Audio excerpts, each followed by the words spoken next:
And joining us now on This Is the Day is Enoch, the Catholic rapper. He joins us to talk about his new album. Thanks so much for being with us, Enoch. Hey, thanks for the invite to hang out. I really appreciate it. I'm honored.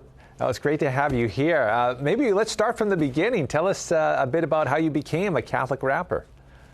Sure, thank you. It really started back in 7th and 8th grade in the mid-'90s, where most people consider to be the golden decade of hip-hop. And still to this day, where all the influential rappers came from, and got into secular rap at the time. As I got older, I was reverted back to my Catholic faith, thanks to the church fathers, the patristic and the scholastic fathers. And my brother and I decided to put out our first Catholic rap album around 2010 or so. Wow. And then that's when I took a sabbatical for about 10 years and got married, had a few kids, and then I came back and put out this solo album called Traditionis. So that's really where it all started. That's great. And we listened to the rap version of the Litany of the Saints on your Holy 40 Project Instagram. And maybe if you could talk about that, how that came about. Sure. No, thank you. Yeah, I got the instrumental, and it was a sense of it had a cadence to it that I just had to follow. So my voice became kind of sort of a percussion to the song, and I wanted a creative concept. And I thought, I could just, ride the wave here, or maybe I could just bring in some of the Litany of the Saints, do a sort of rap Litany of the Saints to get the listener to memorize some of the names of the saints. Yeah. And maybe there might be ones that you've never heard of that you could look up and to see what God does through His friends. That was my intention. That's great. I wondered, do you have like a go-to saint that you sort of turn to? Oh, that's a great question. Our Lady, of course. St. Pio is one of my favorite. St. Vincent Ferrer is an incredible saint. So those three are my go-to saints, of course. St. Joseph also. Now, I understand you have a one-of-a-kind event coming up, a Catholic versus Protestant rap battle. Tell us about this and what's planned for that event. Oh, yeah. What happened was I've watched Protestant versus Catholic debates, whether it be James White and Robertson Jennings and the Catholic Answers folks. And I thought to myself, why not put a dialogue or debate style forum, but more of a rap battle round? So I reached out to quite a few Protestant rappers. I said, let's put this event together. It's never been done before. And let's defend our side of the faith through rap. And so we set it up. It's going to be July 14th. It'll be live on my YouTube channel, Enoch and Elijah CMC.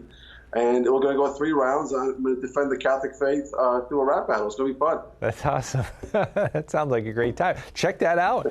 And the album, too, the album's available on all major digital stores, streams. And maybe if you could talk about the album itself and maybe if you have a favorite track off it. Sure. Thank you for that. Yeah, so the album is available on all digital and streams. So back in the 90s, it was a lot harder for artists you had to be signed to a record label. They had the accessibility. Nowadays, any artist they have more accessibility than they did back in the 80s and 90s, the record labels did.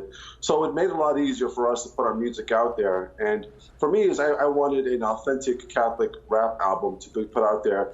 No sugarcoating it, just dogmas, doctrines of the faith. And you hear that throughout the album. The name of the album is called Traditionis. And the reason is not only because to talk about the traditional understanding of the dogmas, doctrines of the faith, but also the traditional understanding of the natural law. There's understanding of the family and the beautiness of the sacrament of matrimony, and those tracks on the album and stuff like that. My favorite song off the album, I would have to say, is Under Construction. Okay. It follows a certain gentleman who just comes to the sense of the faith and enters this purgative stage, as you may, and is being pulled from, she's trying to eradicate some of his vices and allow God to purge him through that. But he's being pulled, it's a difficult process of the sanctification process. So it was more challenging to write, has a lot of cadence, rhyme syllables, and things like that. So the reason it became my favorite is because it was so challenging to get the sound, how it sounds in my head, to actually sound on record. Yeah. And I was pretty pleased with the final result. That's great. Sounds like a great album. You got a lot of great things going on. If people want to find out about your work and the album, where would they go to find that? Sure, thank you. Instagram, Holy 40 Project is my Instagram page. I put a lot of stuff on there. You can find me on YouTube, Enoch and Elijah CMC, where we highlight Catholic music, Catholic musicians, all the young Catholic talent artists that folks might have heard of. We want to highlight them because we want the Catholic music art to compete with the industry. Yeah. And there's a lot of talented music artists out there we want to highlight. Also, Spotify, Apple Music, Amazon. The album is called Traditionis, and I'm Enoch. That's great. Thank you so much, Enoch. And check out that battle, the 14th. That sounds great. Thanks so much for being with us. Thank you again for having me. It was a lot of fun. I appreciate it.